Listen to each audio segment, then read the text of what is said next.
Ready, set, hut, hut.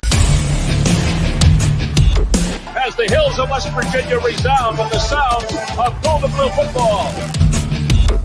Almost heaven, West Virginia. Now let's bring on the Mountaineers. Goes around about the 50, the 10, the 5. A touchdown, West Virginia. He did it. He did it. Patrick White. Touchdown, Tavon Austin. The Don Nehlen's Mountaineers enjoy walking in where angels fear to tread. I think you think that these guys are going to fall over dead for you.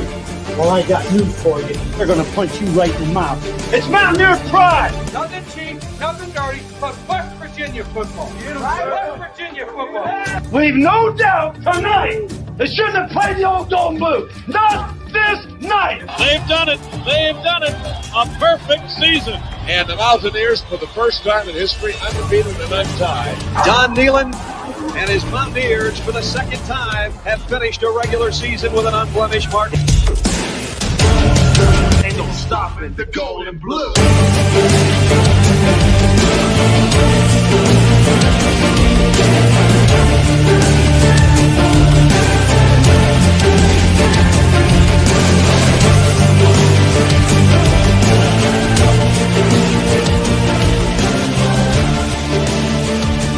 It is a great night to be a Mountaineer wherever you may be.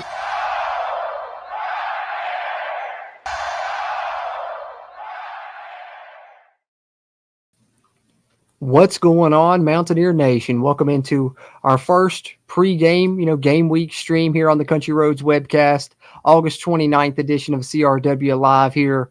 You've heard our predictions. Now tonight, we'd love to hear yours. Drop them in the chat, your predictions for Saturday's game coming up against Penn State, and we've got some fun little storylines to talk about in the lead up as well that have came out since we've released our preview and predictions podcast. And of course, joining me as always, my co-host Steven. What is going on, everybody? And Bradley's probably going to pop in here in a few as well and make an appearance, have the whole gang here together. But big one, man. Big one, Steven. We talked about it a lot in the preview podcast. We're, less than 48 hours away from this thing now. And super exciting, man. We got the Pat McAfee show, all kinds of lead up fanfare for this one. Couldn't be more ready, man. What about you?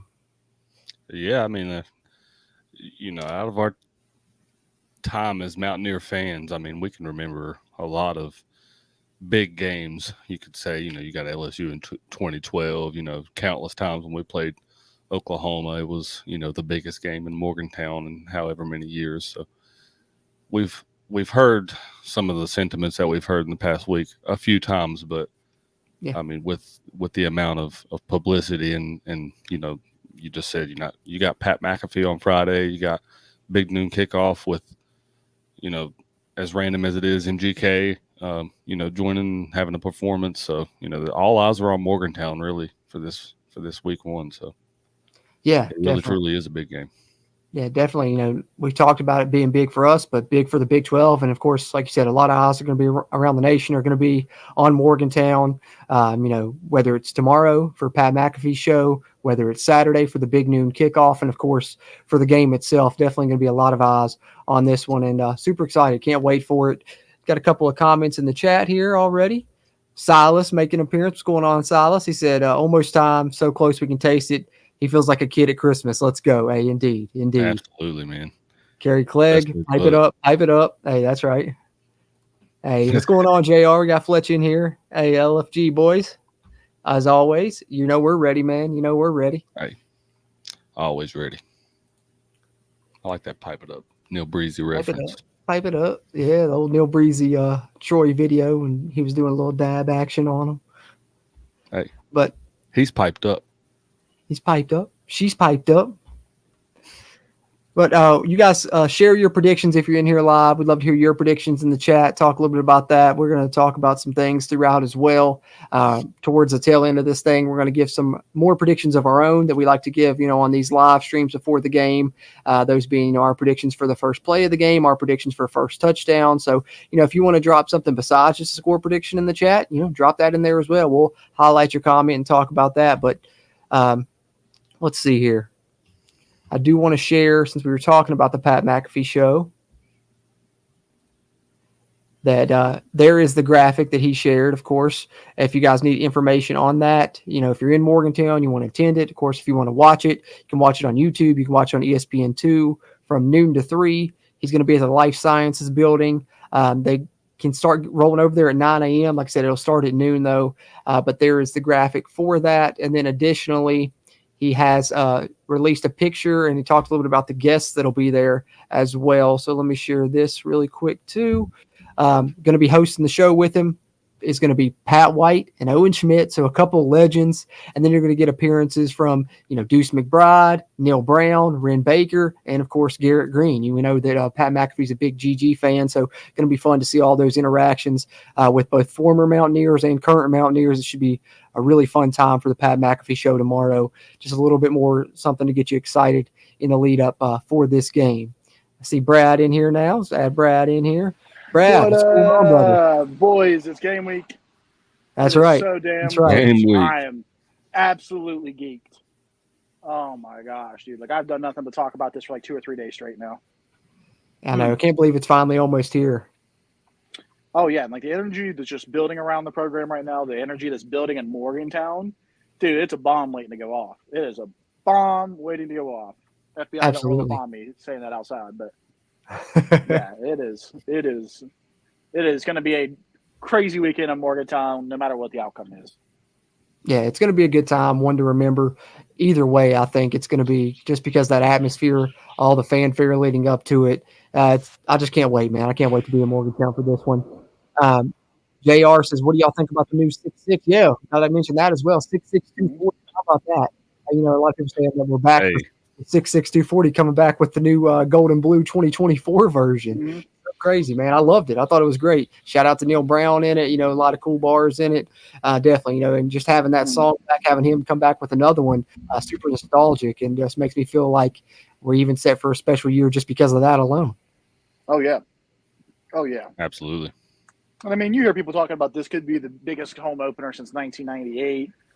You've got WVU royalty rolling into Morgantown on Friday. Monongalia shutting down school. Pat McAfee's coming in to cause chaos. You're going to have everybody you can imagine there on the game Saturday, and it's going to be sold out and bumping. Big noon show out, big noon kickoff, and the Almost Heaven Village, Machine Gun Kelly, which is a little bit washed up now, and I think him and Megan Fox have split up. For everybody that's wondering if she's going to be there, I'm pretty sure She's they're not going to together anymore. Yeah, everybody's like, "Oh, Megan Fox is going to come." I'm like, "You guys are out of date, man." I'm pretty sure they stopped being a thing a couple months ago. But hey, Nick Saban brought Miss Terry, so yeah, I would have loved to see Megan Fox in person. That would have been great. Yeah, but it's going to be electric on Saturday for sure. Oh, absolutely. Silas asking about the 6'6", 240. Yeah, man, he dropped another one today. It's up on YouTube, and he's got it up on Bandcamp or whatever. But if you go to the Country Roads Twitter, X, whatever the hell you want to call it, retweeted it there, so you can click that link right there and give it a listen, man. It's good stuff, Silas. It's been – that's what we were talking about. It had been like a decade, maybe 15 years. It's been a long time since he dropped one, so that's one thing that made me feel like, oh, we really are back. Now, I haven't listened to this one yet. That's right, because I've been busy all day, but it's good, man. It's good. I liked it a lot. I listened to it one time through. Finally, I had to go got an oil change in my car to get ready for the trip up to Morgantown, drive up there this weekend. And when I picked my car back up, played it through once, and then I had to run it back, put it on repeat, play it through a couple more times because I liked it so much. So yeah, it'll get your blood flowing. It's good.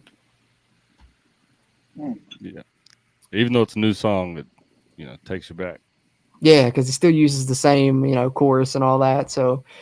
Yeah, I like that he kept that and didn't change that up too much. Speaking of, let's go ahead and share. I don't know if you guys have seen it yet or not, but let's share the uniform reveal video, guys. West Virginia, always, of course, dropping those on Thursday. We always try and do these live streams on Thursday or Friday ahead of the game, so we can, have a topic here. I don't know if on the playback the audio will be here because I may have to erase the audio because it does use music, so it might get copyrighted. But hey, that's a good thing of tuning in live. You get to hear it right now. But let's do it. Here we go, guys. The uniform reveal video for the game 1 of the 2024 season.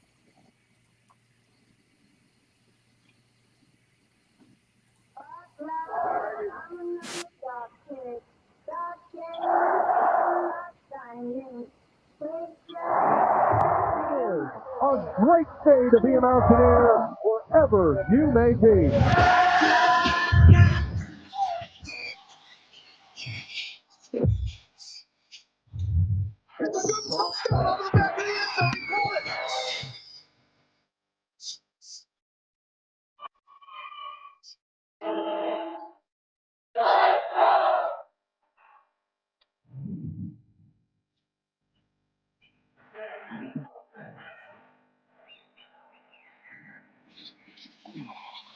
All right, so West Virginia breaking out the blue, gold, blue look for the first game of the season. Obviously, breaking out the new uniform set for the first time, and the first uniform we're going to get to see jersey-wise is the golds, which you guys know me.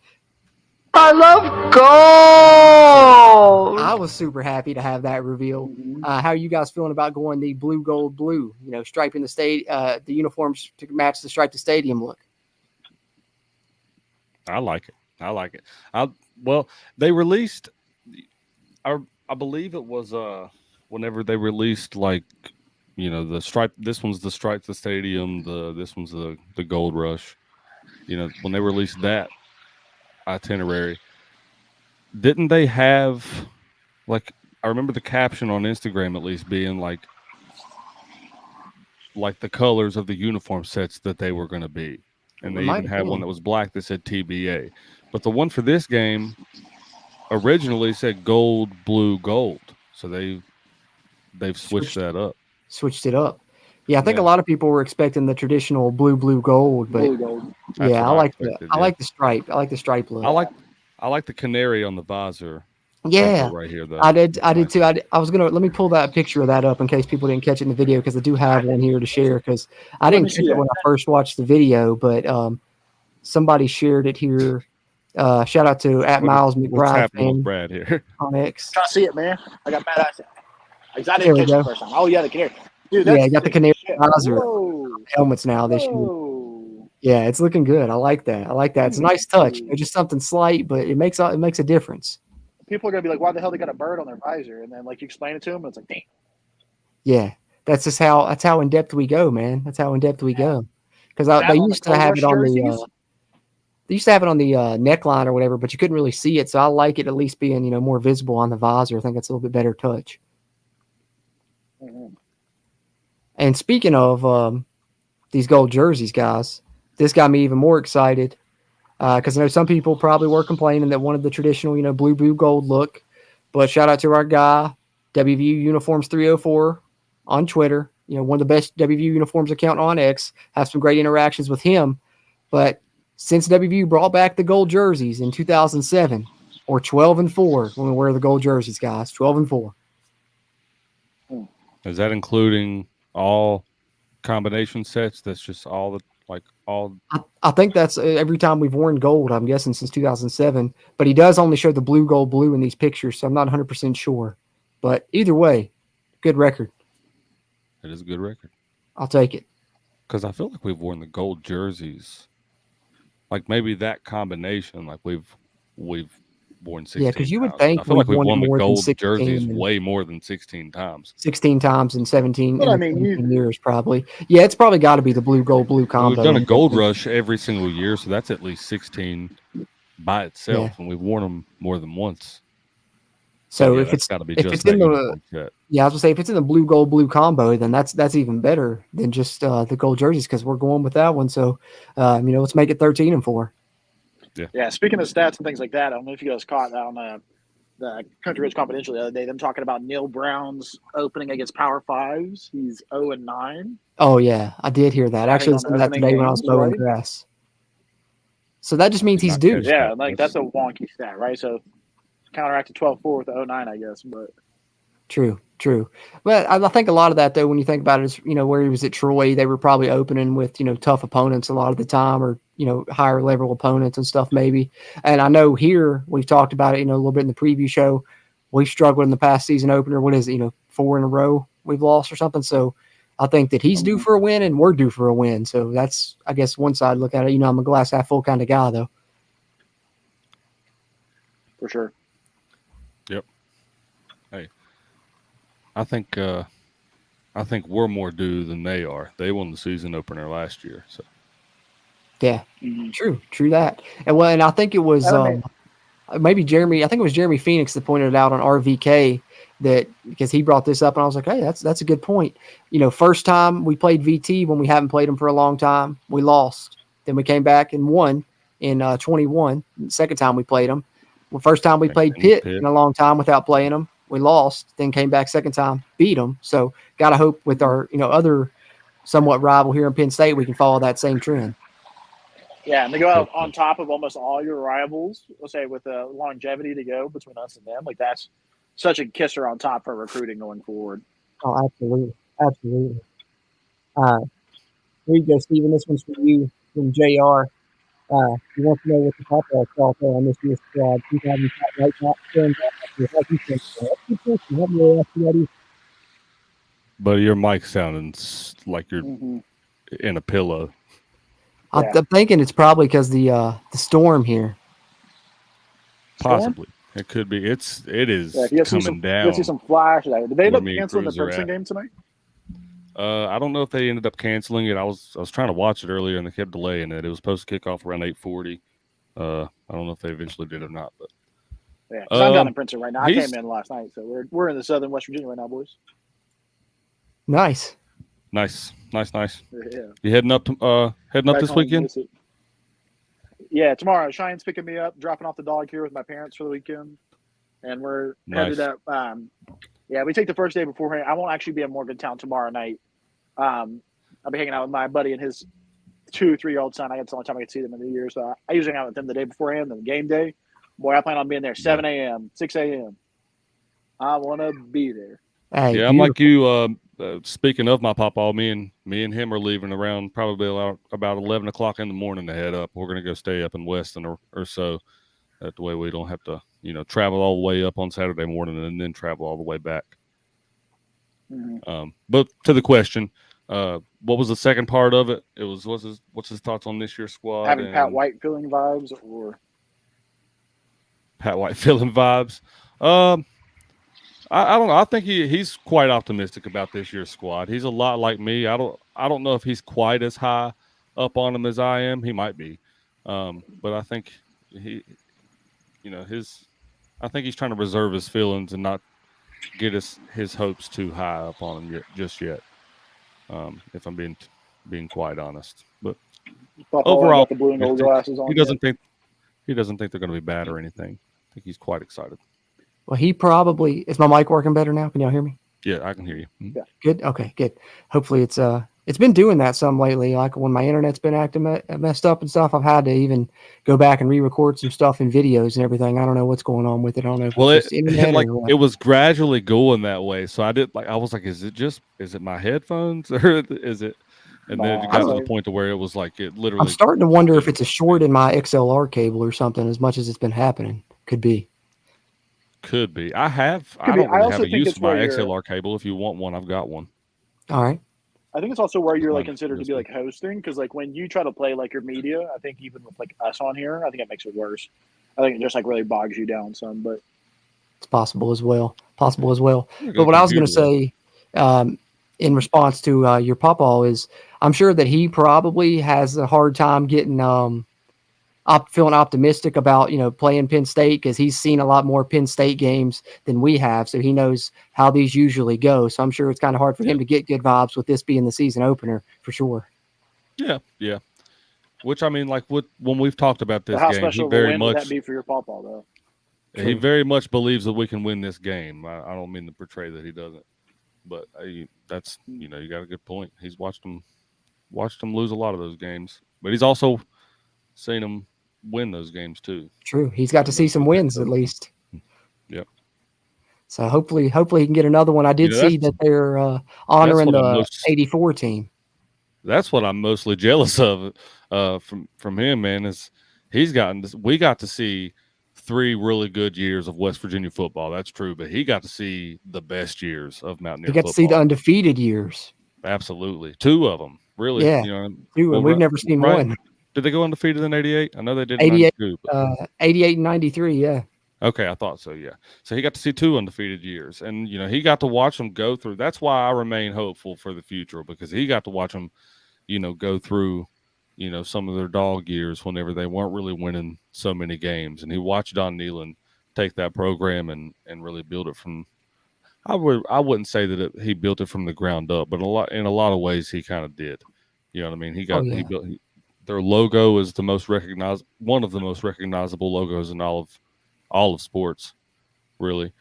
He's the one that got Milan Puskar Stadium built, and really pushed for that, and so, like, I don't know, I'm getting off on a tangent here, but yeah, he got to watch all of that come to fruition over the years. So that's why I really I wish I could have gotten to see a lot of that, especially like Major Harris and all of those guys play. If could have gotten to see some of those. Yeah, Talley, it's special.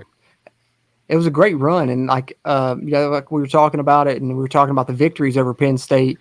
I went back and I watched the '84 game over Penn State just like night before last, because they have it on YouTube in one of those like no huddle, so it's only like 30 or 40 minutes. You can watch the whole game, and so I went back to watch that '84 game that they won 17-14 when they put finally on the scoreboard after when they finally beat them, because it's been the first time in like 30 some years or whatever. And it's fun to watch just because it's such a different style of football. Both teams are like I formation, even like it's like 3rd and 12 and they're still like I formation or split T or something. It's so fun to watch just that different style of play. But man, it was physical then. And just seeing West Virginia, play, go head to head against Penn State with those physical styles was a lot of fun. And of course I had to watch the '88 one as well. That was more dominating victory. The '84 one was a little bit more entertaining because it was kind of back and forth. But yeah, it's fun to go back and watch them at least, and then get to kind of just think about, man, can you imagine being there at that game, because they were storming the field after tearing down the goalposts. I couldn't imagine. That's awesome. Well, like in a lot of things that people don't really think about whenever they think about now versus then. Now a large part of your recruiting class isn't going to be from around this general area. You're going to get Florida, like Texas, California, wherever. You know what I mean? Back then, you predominantly had regional recruits, and you had large part of the kids on the roster at West Virginia, came from Pennsylvania and up around that area. True. We talk about it with Pitt, but that especially up around where Penn State is too. So I mean, that was what made those really, really special, I guess, in a lot of ways whenever we finally did, because it really was like you were beating your big brother. Yeah, absolutely. I don't feel ashamed saying that, because they beat us so many years. I mean, like they like they were our big brother. You know what I mean? I know, that's why I sometimes even struggle to call it like a rivalry, because I'm like, are they our rival? They've owned us, so it's like, they are, because it's regional rival, but it's like, man, we've only won like 9 games against these guys. So it's just sometimes even calling it a rivalry, I feel like, I don't know if I should say that or not. Yeah. I mean, and, with all due respect to, Joe Paterno and everything, that's really what, who built that program up. I mean, yeah, like, Nick Saban probably is the best coach in college football history. Got to be. As controversial as it is, like, Joe Pa deserves to be up there, because like the longevity of how long he kept that program up there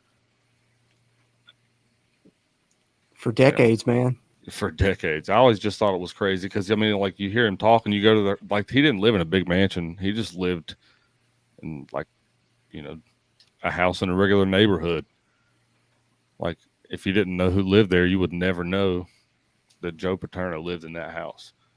I can remember him showing that on one of the documentaries I watched. So I don't know. That's crazy. But it does make me think about, you talking about, kind of guys that we battled for recruiting that area a lot more. Neil Brown's starting to do that more, recruit like the borderline states and such. And it does make me think about, a couple of guys that really didn't get to play against Penn State last year. Both Pennsylvania guys going to see a lot of playing time this year, and that's Rodney Gallagher and Jaheim White. Both of those two guys, I'm sure, are going to want to show out in this football game. Well, I think Josiah Trotter too, right? Like, you're going to get. Yeah, you're right. Trotter too. Yeah, right. He came out of PA.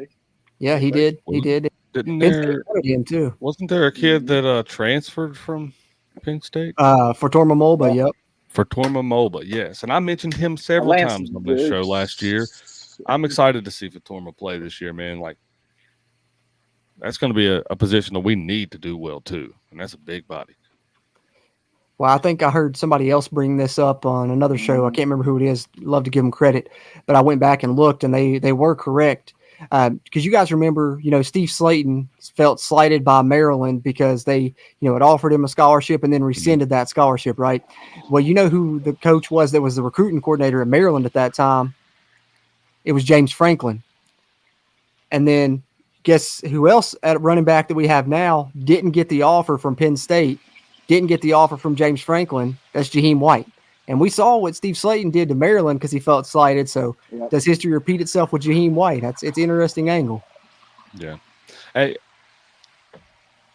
there's a lot of things in West Virginia's favor that, in those types of regards, that really could get them hyped up.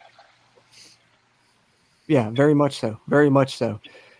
All right, guys, I'm going to catch up with you guys in the chat real quick. And then I got a couple other topics we're going to pull up here, some little news things. And then, of course, towards the tail end here, we won't keep you guys too much longer. We're going to make our predictions for first play of the game, first touchdown of the season for West Virginia. What will it be? That's going to be what we predict. Of course, you guys want to hear our score predictions for the game. You can go check those out on our preview and predictions podcast we dropped last Friday. You can find that on all podcast platforms and, of course, here on YouTube and on WVSportsNow.com. But would love to hear your all's predictions. Drop them in the chat. We'll share them here on the screen. Eric says, Jordan, you did reconfigure your background. Hey, I told you, man. You blessed me with some of these new mugs here. I got the 93 undefeated season one now. I got the Fiesta Bowl, all that good stuff. So I had to find a way to get them up here. So I added a shelf to the background and put them up there. And I really appreciate you doing that, Eric. That was nice of you, man. Really cool of you. Always got the freshest background.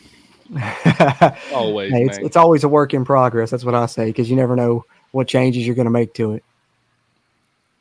Let's see. Oh, yeah, this is a good point here by Kenny.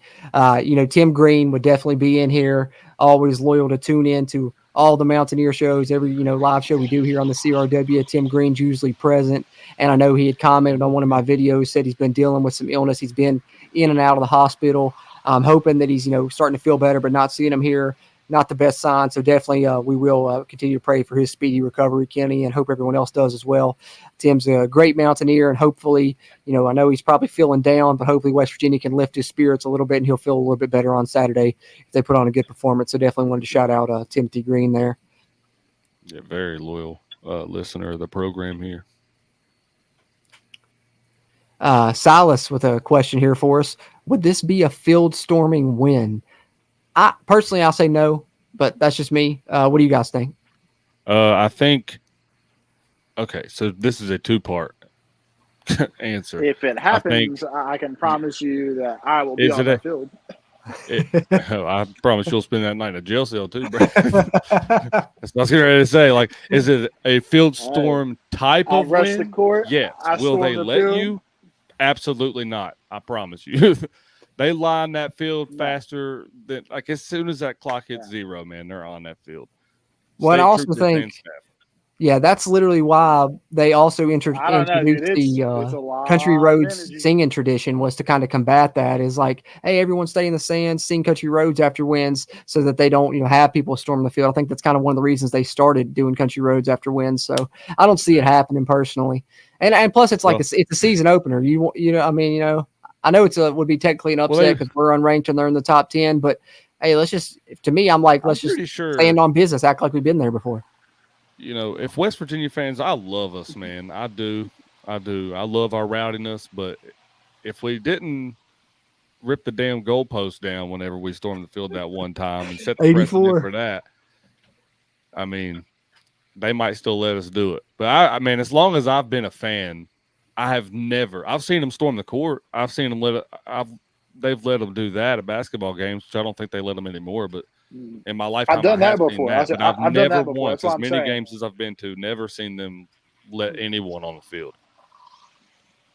Yeah, I haven't either. Which is a travesty. I've always wanted to see it. Because I'm like you. I wish that they would let them, but nope. Yeah, I don't see it But happening. like I said, I have no control over whether it happens or not. I'm not going to be the dude that the Charlotte breaks the camel's back on that. But I can tell you, Brad's like, he's like, if if I it end up on the field, I end up on the you will field. see me I don't- drive. If I see people storming the field, I'm just gonna be looking for Brad. Like, where's he at? Where's he at? Oh, that's the Not first so thing I'm easy looking to for. I'm see. bringing binoculars now just to be looking for Brad. Yeah, it'd be the chunky. Yeah, it'd be the chunky bald dude falling 15 feet on his face as he hops over the edge. But We got some predictions rolling in here. Let's share some of these guys. Kenny says WVU 28, Penn State 16. Hey, good vibes there, Kenny. Appreciate that. Silas says WVU 34-28 with the victory. See, me and Silas. I was about to say that's kind of close along the lines Silas to was on the Stevens same there. page. And we got a Penn State fan in here. I was going to say, Steven I Keel. got. He says Penn State 38-14. Tell me without gold and blue glasses on, where do they have a position average? Well, I always have the gold and blue glasses on, so I'm unable to do that, sir. Sorry, man. I was born with these things. But if you want to hear, kind of our thoughts, I think you can so confidently say, I would confidently say Garrett Green. I think that at the quarterback position, that might be the only position on the whole field, and people will argue that. But you look at Garrett Green's PFF. Yeah, his completion rating is like the only thing you can knock. I don't know why that's that big of a knock when he's more damaging through his feet than he is through the air. But I think truly at the quarterback position, I think we have the advantage, and that might be all it takes. Yeah, I agree. I agree. You I agree can with make an that one. argument there, but I mean, it's not necessarily that I'm making it. This is my personal opinion. It's not necessarily that I'm making the argument of any one position being better than Penn State's. I mean, obviously, Penn State has the better talent across the board, probably at most positions, in most position units. But I think West Virginia has a lot of units that can be just as good. I mean, their offensive line, I largely feel like is going to be vastly underrated because, like, a lot of people from the Big Ten Conference especially don't pay attention to someone like West Virginia's offensive line, who last year was, responsible for the number one rushing offense in all of Power Five. So, yeah, there is advantages that go for West Virginia that make me feel confident the way that we do. Like, the atmosphere around the game, which I understand Penn State is not new to. But there's some things. I've been a West Virginia fan for a long time, and I've seen them get motivated, and I've seen what the atmosphere is like, what it takes to get the job done in games like this. And yeah. Facts. So and I was going to say, Brown is. Go ahead, Brad. Well, I've just been thinking a lot about how Neil Brown hasn't had that program-defining win yet. You think about K-State a few years ago, maybe beating Oklahoma in a down year with Garrett Green, maybe. But there's not been one win that you could point to and say Neil Brown went out there and beat a team he could not, should not have beaten. And I think a lot of people look at this Penn State team. They look that it's also coming back with a lot of talent. I mean, without a doubt, we're not knocking Penn State one bit. I think that we're living up to the challenge of our competitor here. I don't think it's that Penn State's weaker than they think they are. But if Neil Brown doesn't come out, we don't have a ton of chances in the Big 12 right now to kind of get that win. And you don't have that chance to establish that. And I think without that win, I think that Neil Brown will always have some doubters. And so, you got to come out and finally get that win and put it up. So I think that that's where it comes down to this win so important is you got to get one eventually. It can't just be beating the people you're supposed to beat and losing to the people you're supposed to be losing to. At some point in time, you got to step up to that plate. Well, and to that sentiment, we spent the last 2 seasons or so talking about situations like that. What was it last year? Was it last year that, he hasn't beaten Texas Tech yet? Or, he hasn't won 3 games in a row yet. Well, he hasn't, and it kept changing. And every time he kept coming up. Well, exactly. And he proves more doubters wrong and more people have come around. And now he's got almost the whole program just absolutely roiling behind him and support. And it's like, all you need is that one big win to say, motherfucker, I'm in. So. Damn straight. And this could be, one of those wins. It's, program changing, opportunity. And, Stephen Keel, what I will say is, first of all, appreciate you hopping in here, even being a Penn State fan. That's cool. We always enjoy, the opposing fans coming in for these as well. But if you want to hear our, in-depth thoughts about the matchups and stuff, definitely check out our preview and predictions podcast. You can find it here on YouTube. You can find it on any podcast platform. We dove into that more specifically.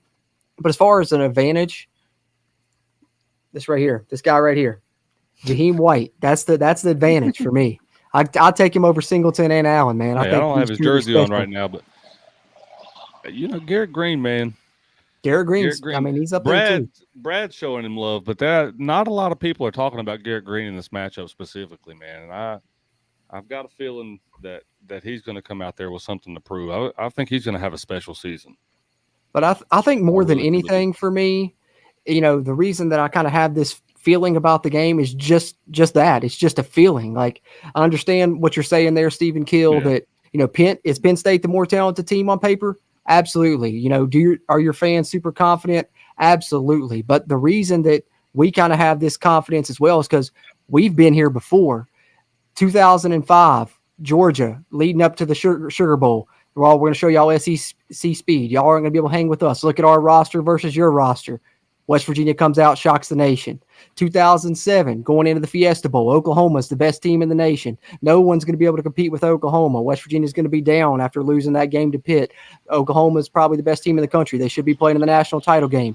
We win that game by 20, 84% wrong. Owen Smith talked about it in his post-game speech. Whole state covered in red, the only state in the nation covered in blue. West Virginia, and that's why they won that football game. Orange Bowl against Clemson, same deal. Everyone thought Clemson would dominate us. We won that game. So, really, it's just the fact that these games aren't played on paper. We've been outmatched. We've been outmanned before, but West Virginia has a backing like no other, and especially this game being in Morgantown, you just kind of get that feeling that we're kind of due for one of those special program-defining victories where we really shock the nation, and I just got a feeling that this could be it, man. It's just something intangible, to be honest with you. And and I've talked about this a lot too, with the new age of college football, I guess you could really say, with the new alignment of conferences, the new playoff format, with West Virginia having so much depth, more so that they've had in a long time, I just really truly think that West Virginia is aligned to have a special type of season that could align us for good years to come in the future. We've got good recruiting classes coming in. We've got guys ready to fill positions next year that we have leaving. I'm confident in Neil Brown's ability to recruit in the transfer portal.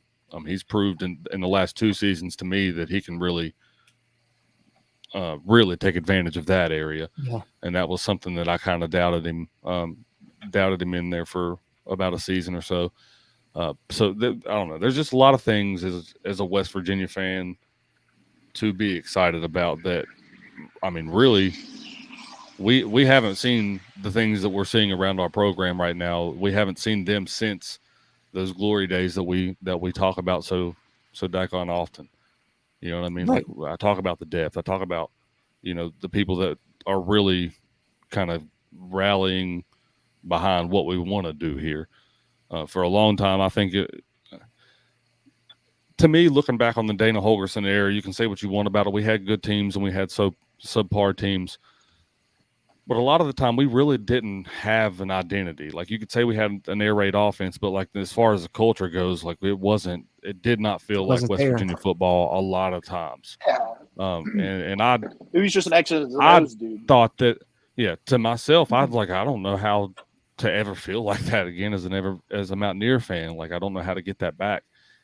And truly, like, I feel like that again with Neil Brown here. Yep. Like, I feel like he's a guy that wants to be here. People, I've seen a few shows talking about, like, what if he were to leave at the end of this season, like, and take another job or whatever. His attitude towards things and his actions on how he's went about things, like I mentioned the pay cuts that he's voluntarily taken to pay his assistant coaches and things of that nature. I think he's here to stay for however long. I agree. As we'll let him, and however long as he'll have success. But with how well he's recruited and how well he's developed those recruits, how well those those guys are playing out. I mean, look at Garrett Green, which is his first ever recruit. And I mean, he's number 10 on the Heisman watch list, which I mean, that's even to me is a surprise. I did not expect to see that at all. But I mean, that just goes to show you, like, you know, we doubted this man. Like, a lot of people wanted him fired after what, 2 years? 3 years, yeah. 2-3 years, and the administration seen, whether it was Shane Lyons or Ren Baker, they seen that this man could do whatever it took to build a program, and it's finally working. So absolutely, and you know, just to echo what you said, you know, it's about the culture and stuff that didn't exist with the previous regime definitely exists now, and Neil Brown's even hammered that home when he's talked about, you know, having a program that matches our fan base, you know, blue collar, physical, mountaineer mentality, and you see them establishing that over these years, you know, trust the climb, as they said, and we finally are seeing what they were climbing towards, what they've been building towards now that we've got that culture in place. We have that depth in place that you were talking about, and it could be the start of a really good run, whether or not, you know, we win this Penn State game or not. You know, I think that we're about to be in a really good era of Mountaineer football. I think so too. Yeah, and that's where if Neil Brown finds like consistent success this year, like that's what you're trying to show is consistency. Yeah, we are set up because that dude's not leaving. He cares about family. He loves West Virginia. He loves that we are about family. He resonates with the culture. I think this is his new home, and like Steven said, you know, I think that he'll stay as long as we'll allow him to stay, and we'll keep him for as long as he's successful, and probably a little bit past then. You know, West Virginia has shown a dedication and a loyalty to coaches and systems and programs that it's hard to find other places, you know? And I think it's easy to see that, you know, we don't demand perfection out of you every year, but we demand greatness sometimes. And if you can live up to that, then we'll go as far as we want to go. Absolutely. Yep. I agree right there. And Kenny with a good point in the chat here. Smash that like button, everybody. Definitely appreciate that if you guys would do that. Easy way to help us out here. Helps the channel a lot with that YouTube algorithm. Just hitting that thumbs up button really quickly. Whether you're watching this live or on a playback, it'll help. And, of course, subscribe here for a ton of Mountaineer football content coming at you hot and heavy now that the season's about to be underway. But one person we were talking about there, Garrett Green, did have a little something on him that I saw. Someone had tweeted this out, pulled it out from an article. Pretty cool stat on GG here. Only 2 quarterbacks last season posted a stat line that included 15 passing touchdowns, 10 rushing touchdowns, 2,000 pass yards, and 700 rush yards with no more than 5 turnovers. One was Heisman winner Jaden Daniels. The other, West Virginia's Garrett Green. So in elite company, you know, last year with his first season as a starter, already putting up impressive numbers. If you look at that and a bunch of other stuff that we've talked about throughout the offseason. And one thing about West Virginia quarterbacks is they tend to take a big leap in their second year starting as well, which gets you even more excited for what Garrett Green can do this upcoming season. And how many times I want to go on record as saying that I was the first one to compare him to Pat White. Yeah, I think you may have been. It's the first one I heard, for sure. I know I was. Because I remember I said it, I believe it was his sophomore year whenever he played the game against Oklahoma. Well, I was about to say, I think it was because I believe I was at your house. We watched that game. We should have beat Oklahoma, had the bad snap. And I was reluctant to say it. Yeah. But you didn't want to say it. You was like, man, I don't want to say this, but he reminds me of him. And I'm like, I've been confident in that fact though ever since, and I still think that he reminds me a lot of Pat. He definitely does. After seeing him, you know, have a year starting under his belt. And speaking of, if you're coming into Morgantown, this was pretty cool as well. You're probably going to see quite a bit of these around town. These murals have gone up in different parts of town. A painter, I guess, did these. Yeah, those are incredible. I don't think so. They're so awesome. I would love to say that, Cruz, but I don't think so. I think what they did with those is, I don't know if y'all have ever seen, they've got this big machine that they use for the pillars that they put like the players that are in the WVU Hall of Fame. They do it all around the stadium on the concrete pillars, and they've got those pictures on there. Probably. So it's probably just pasted on almost there.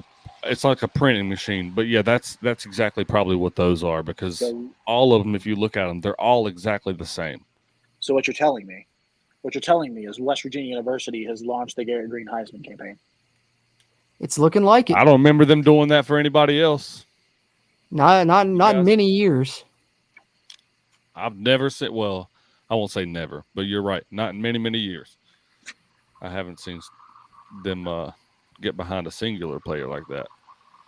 I haven't either. So good sign for the upcoming season, I think. This comment right here from Silas made me laugh because it definitely goes right over my face. So he says, I look like Mr. Wilson from Home Improvement peeking over the fence with the comments. That's so funny. I thought the same thing earlier. Because like you can just see my eyes. So I'm just like, guys, I'm still here. That's good stuff. All right. I've got a question from Kerry Clegg here.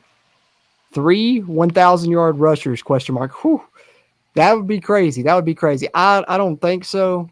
I think, we talked about this a little bit in our, season prediction roundtable. I obviously think Jaheim's going to get there. I think CJ may be close, but I think GG's going to throw the football a little bit more this year. So I think he might be, closer to 400, 500, 600 than the 700 plus he had last year. But who knows? He could surprise. Thoughts, guys? I honestly was going to say almost the exact. I think it's going to be like. I was going to say Gigi was going to be in the 500 to 600 range. Though. You said 500 or 600. Yeah, I was going to say like 12.75 feels comfortable. I think it's going to be around like that 3,000 yards again, but split up. Steven, what'd you say for Gigi? You said about 5 or 6. Yeah, about 500 or 600. Rushing yards for GJ this year, for the same exact reason you just mentioned. Yeah, sounds like we're going to throw the football a little bit more, which that's something I did want to bring up. Neil Brown's radio show, if you're reading between the lines, kind of hinted at maybe them throwing the football a little bit more, especially in this game where he said, Penn State's going to play some man coverage. He talked about how their wide receivers are much better suited for it. Hudson Clement's put on 15 pounds, he said. He mentioned they're going to play up to, 6, 7 receivers. Obviously, Hudson, Preston, Traylon, Justin Robinson, Jaden Bray, Rodney Gallagher, and then Day Farmer, the true freshman, is probably going to see some snaps in this game. He did announce that as well. So some interesting stuff coming out of Neil Brown's radio show. And Rodney Gallagher, we are going to see on both sides of the field and on special teams. Wanted to highlight that as well. Now that made me think of it. I think that mentioning Day Farmer is just a time to distract a little bit. So I feel like they do the same thing with Rodney Gallagher a little bit, like a lot of Rodney Gallagher, and then he touched it like 2 or 3 times. But it's more just like, hey, I've got a weapon that you don't know about. Think about it, And it's just like, but how much will they actually use it? Though he has been mentioned some here recently, but I think it's been a bit more of a ploy than like a real shot at Day getting big plays. Yeah. Also think that means you see Rodney Gallagher in a limited role though too, if he's going to be playing both roles. True. So that could be where the day snaps come from. Is when they got to try and limit Rodney's a little bit, get him some more rest. You could see that those snaps go to Day on the offensive side, and like Brad said, I think that we'll probably use him similar to how they used Gallagher last year, jet sweeps, screens, and all that. The like. All right. What else do we got here in chat? 2012 at Texas. Yeah, Kerry, that's another one where we were not expected to win and came out on top of that one. Eric Flowers says, can anyone say their D-line will just shut down our O-line? Talking about, I guess, Stephen Keel being a troll. Thinks we can score on anyone, have unchangeable factors on our offense now. I completely agree. I definitely think, I would be shocked if our offense scored only 14 points. I think our offense is going to be really good. And, a lot of the Penn State people are thinking our O-line's going to be down just because we're missing Zach Frazier, but they don't realize that we have so many snaps returning on that offensive line. 4 seniors and a junior are going to start on that offensive line. Played with a lot of talent. Exactly. All I've been in the program.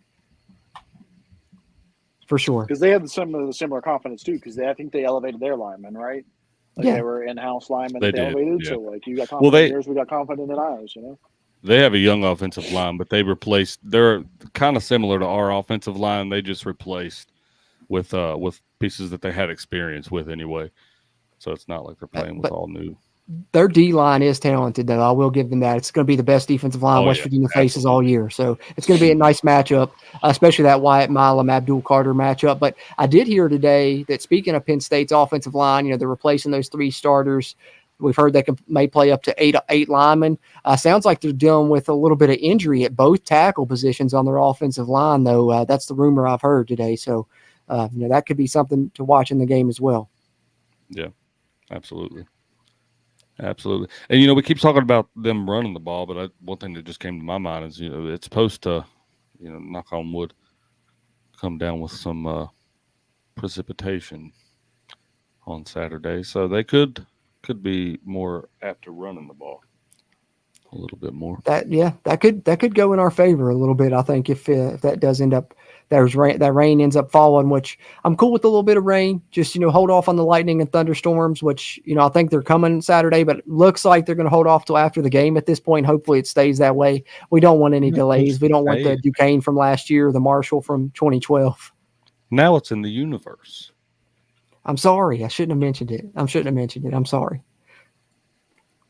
But I will honestly say I feel like the rain would kind of suck because I feel like a running battle between us and Penn State might be a game we might not win. Oh, it would absolutely suck for a lot of reasons. So, as a fan, also having to sit in that stuff all day, I hate it. Gosh, I hate sitting in the rain. Yeah, I mean, I would rather Penn State have to throw the football a little bit more. But then again, we look at last year and we kind of just tried to focus on the run game, and Aller hurt us. I know our secondary is going to be better this year, so I don't know. I don't know how I'd feel about it. I know our run game's good enough that I'll put it up against anybody in the country personally. So it'd be an interesting battle if it does come to a rain game with both teams running a little bit more.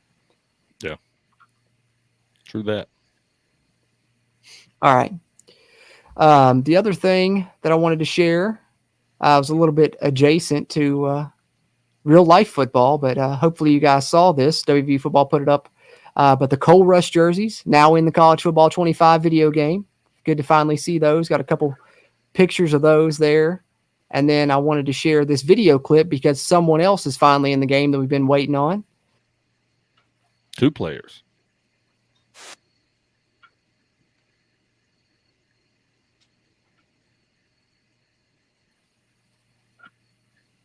As you see, Mr. Cole Taylor scored the touchdown there. Finally added to the game. Jaheim Joseph added to the game at safety as well. Steven mentioned 2 players.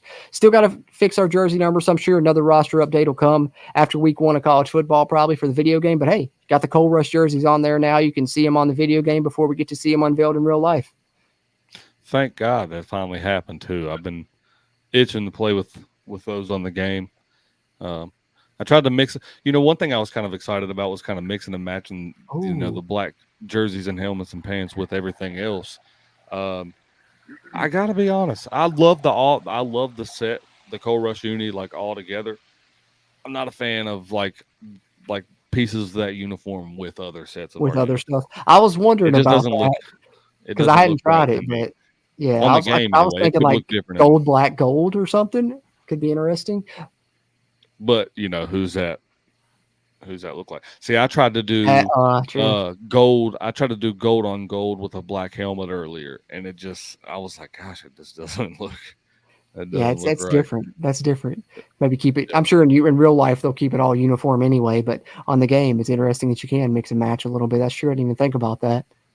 And one thing that's cool I like about the game is if you're playing online against like a real opponent, it will default your uniforms if you try to do a color on color, to where it makes one of your people wear a white jersey. Oh, nice. So that you don't get like both teams wearing dark, both teams wearing light type deal. Right. So it'll default both sets of those uniforms if you try to do it online. But if you try to do it like say in like Dynasty or Road to Glory or something like that, you can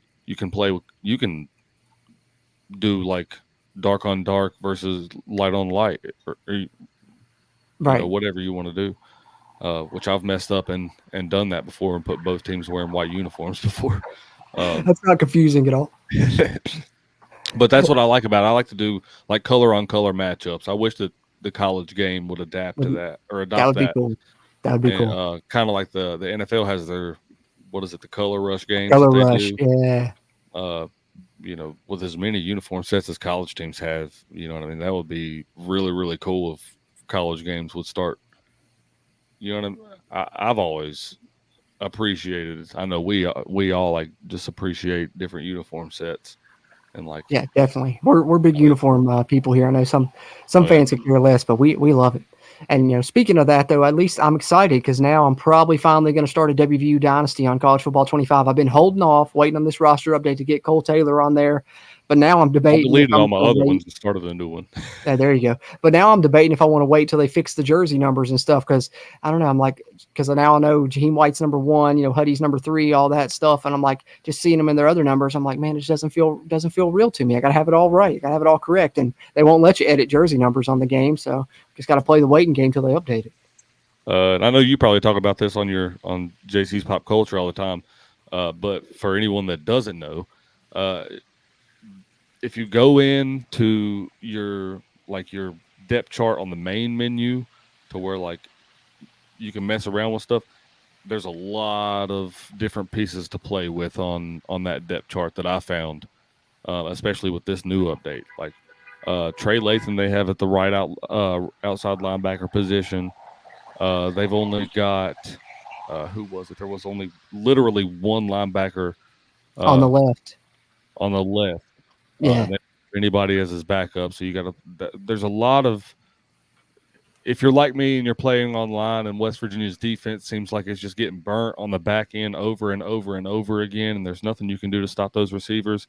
That's a lot of the reason why. It's because your guys are getting gassed, and there's nobody to fill those spots.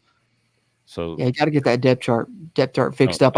I went in and put anybody struggling on there with West Virginia's defense like I have been. Yeah, I had to go in and edit because I just went ahead and did it in like the main menu, so it's automatically done. If I play like a play now game or anything, edit the depth chart in there, so then it just automatically saves on my roster file. And I got like I think I put Reed Carrico at the left outside linebacker, and then started Trotter in the middle, whose rating is too low. Hopefully that comes up, and then Lathan at the right. But yeah, it's nice. I got a lot of different things to play with. Was getting ready to say, like, I can't wait until halfway or however long into the season they do this update to where West Virginia's defense gets the respect that they deserve on that game. My Lord. Well, the offensive rating and the overall rating both went up by a point after they added Cole Taylor. So, I mean, that's one plus. But now we need them to work on the defense. Hopefully, we'll get to see that here in the near future. But college football 5 video game news. And, hey, like Steven said, if you're into that game, check out my other channel, JC's Pop Culture. Cover that video game a lot. Just put out a video today talking about new plays and formations added to the game with the new update from today. But with that being said, guys, I'm going to share one more thing video-wise, and then we'll go ahead and make our predictions for the first play of the game and the first touchdown of the season. But let me share this since we've been talking about Big Noon Kickoff on Fox. Just one of their promos I thought was pretty cool. So we're going to share this with you guys before we get ready to get out of here. If you guys got any other predictions you want to share, throw them in the comments as well.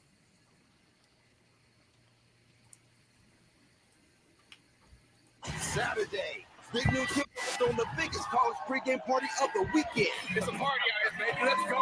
Mountaineers, come join the B&K crew on Saturday morning. Be here for free Wendy's, $500 in prizes for the best sign, ticket giveaways, and a special performance by MGK. MGK. Listen to this crowd, folks. Saturday at Almost Heaven Village. Saturday.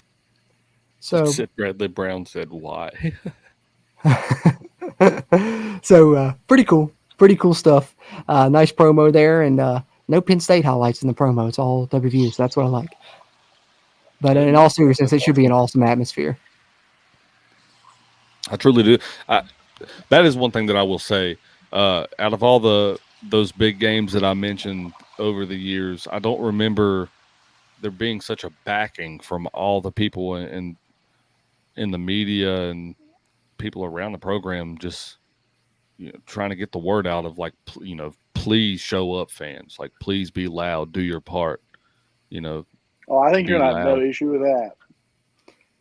Well, I don't think you will either. But like, just for them to mention it, like, this is a huge game, and I truly expect this to be a raucous atmosphere. It potentially could be, louder than that 2012 LSU game. It's got the potential, and I wasn't there at that VT game. Pom-poms? That was it 21 when we played VT at noon, and that was probably the loudest noon game we've had in a while. I think it should be right up there with that one. Oh yeah, I think so too. They're giving out the rally fouls too. Are they doing rally towels? Or are they doing pom poms? Rally towels, I think, is what I read. Yeah. Yes. I love the towels.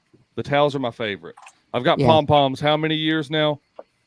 Look, I mean, we got one from last year. Pom poms are Penn State's thing. That's why I was hoping they wouldn't do those. Yeah, they got the towels back, which the towels was what we had at that LSU game that was crazy in 2011 or whenever that was. So hey, that's a good. Well, that's a good. I need a new one, man. I need a new one. Yeah, got you a new one coming. Probably gold because I'm in a gold section. It's gonna be fun, man. It's gonna be fun. I can't wait to see it, guys. And with that being said, let's get into it. Let's do our predictions for the first play of the game. I'll lead this one off so that no one steals my answer. And then we'll talk first touchdown of the season. I'm probably going to say what you're going to say, Stephen, as much as we've been each other's heads. I'm texting Brad my answer right now, so he knows. But no, here's my prediction for the first play. And it's probably not correct, but it's just something I'd like to see and something that I think is going to happen for both teams early in this game. So I'm thinking maybe we do it on the first play. And I think that for us, the first play of the season when we're on offense is we're going to come out. We're going to have probably both tight ends on the field, Traylon Davis and Cole Taylor. We're going to show, a heavy run look. We're going to send one of our receivers in motion, and we're going to have a play action fake and try and go over the top for a deep pass. So for me, I think first play of the season, we're going to go with a 40-yard pass. Garrett Green hits Hudson Clement for a 40-yard gain on the first play of the season. That's what I'm going with. Steven? Man, that's not what I was going to say. Oh, okay, man. I was about to say. I think that'll probably happen on the first drive. I don't think that'll happen the first play of the game. I think we'll come out be conservative for at least the first 1 to maybe 2 plays of the game. I think that we probably go inside zone. I want to say Jaheim because I feel like Jaheim's going to take the first snap. But part of me wants to say CJ just because if you're going to go inside zone, you really want to have that big body to kind of get up in that gap. So, I don't know. I'm going inside zone with Jaheim. I like it. Hey, that's not a bad pick. I think that Jaheim's got a good chance to get the first play of the game. Or like you said, maybe CJ. Maybe they want to come out and show everybody, hey, look, he's healthy now. Watch this. So, definitely not a bad pick, especially with how, kind of run heavy we were last season. I like it. And I would love to come out, punch them right in the mouth, run it down their throats. That'd be great as well. Brad, what do you got? First play of the game for West Virginia. Yeah. So I put mine in the chat, and I really thought we were all going to say the same thing. And I actually changed mine from Jaheim White inside zone to Jaheim White outside zone. There you go. I think I remember Jordan talking about this last year. Is they kind of started doing it more towards the end of the season. I think a lot of it had to do with Jaheim White, and they had a lot of success with that. And so I think that they're going to go right back to that as their bread and butter for the first play of the game. Jaheim White outside zone. I think he sticks his foot in it and gets 12. Hey, I like it. Put his foot in the ground, get upfield. He showed great vision on those outside zones last year. And, I think it was partially him was the reason they went to it a lot. And then partially Wyatt Milam out there setting that edge was really good at it as well. So definitely something I could see. One of you guys will probably be correct instead of me on that one. But, hey, I'm just hoping. And then we got Kenny here with his first play is going to be a touchdown. So he's thinking we get a touchback. We go over the top for a 75-yard touchdown to Day Farmer. That's Kenny's. That's interesting, Kenny. I like it. The true freshman. Talk about striking fear. Right. Hey, let me tell you something. I'm getting the crowd irate. You want to talk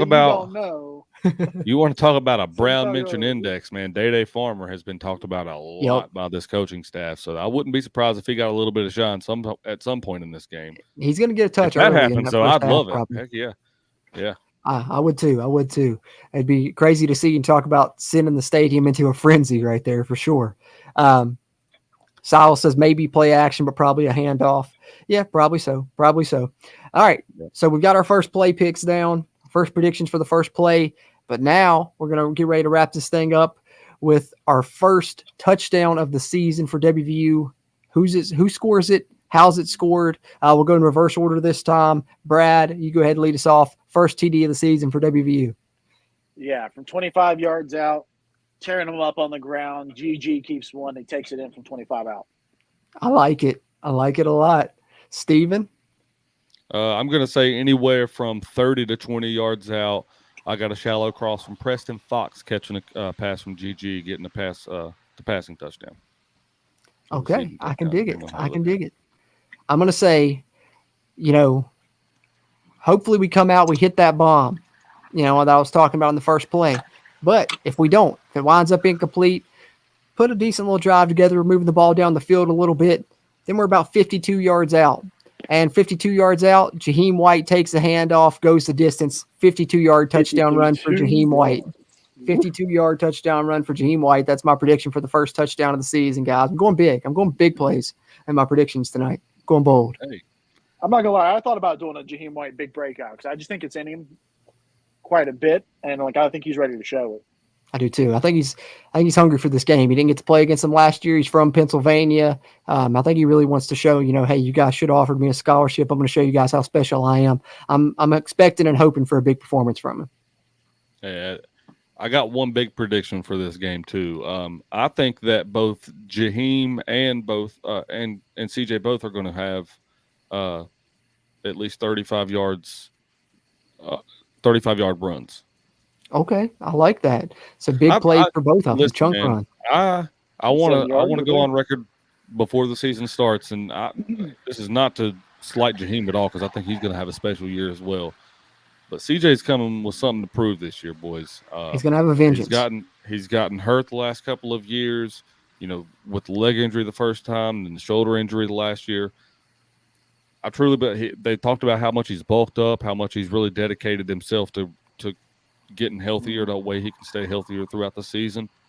I think that now that Jaheim has established himself as a solid running back, he doesn't have to carry so much of the load of the running game as he did earlier in the year, especially that I believe led to his shoulder getting hurt. I think CJ's set for a good year this year, gentlemen. I truly do. So watch out for him. That's a good prediction because that's one thing, Chad Scott came on the Neil Brown show late and kind of made me, perk my ears up a little bit because he was talking about, you guys are going to like what you see from CJ. He's going to look like the back that we all know he can look like because he talked about how, like you said, last year he played through an injury the entire year. That's what Chad Scott said there was not one point last season from game 1 to game 12 that CJ was 100% and said, he is 100% now and he doesn't have to carry that load. Like you said, him and Jaheim splitting carries should help both of them to stay healthy and help both of them to stay fresh. And you can always have fresh legs on the field. So I think people are going to be pleasantly surprised with what they see from CJ. So I like that. I like that pick.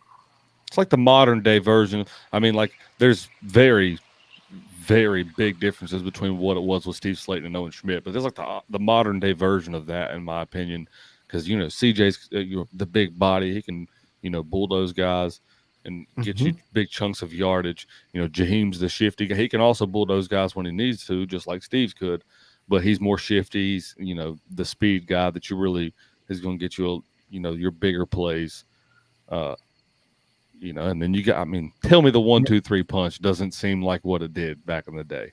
As I say, because then you worry about either one of those. They get going, and then all of a sudden, Garrett Green pulls it out of their belly on that mesh, and he's around the outside 20 yards up the field.